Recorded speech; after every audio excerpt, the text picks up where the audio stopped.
Guys, good morning. Kumakain po si Nanay Rosie mga guys. Nandito po nakatira na po sa akin si Nanay Rosie. Ito na po yung guys.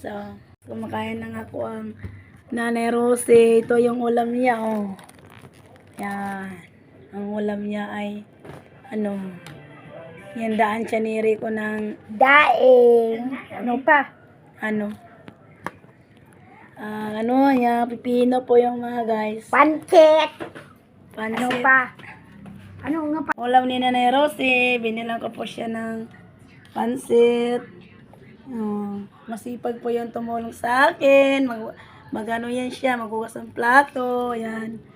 Yan.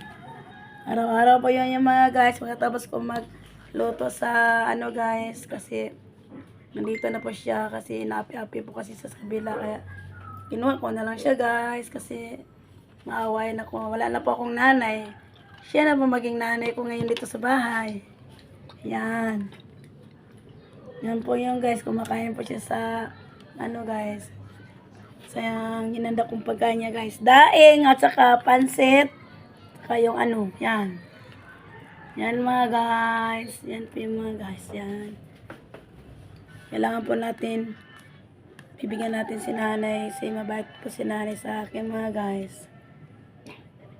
Hinahapi-hapi na po kasi sa bila. Kaya kinuha ko na lang po siya guys.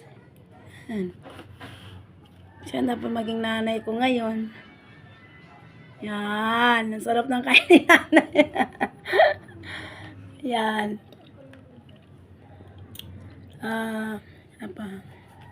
Alam po guys sa akong video kay Lorena Laranyo vlog. Ito na po yung mga guys. Na po sa button nyo guys. Paki-click kung anong gusto ba nyo ako o hindi. Okay lang po sa akin yung guys. So nandito na po yung sinanay. Ako na po sa kanya. Inampon ko na po siya dito sa bahay. Hinawa pa ako sa kanya guys. Thank you guys sa panood sa akong video.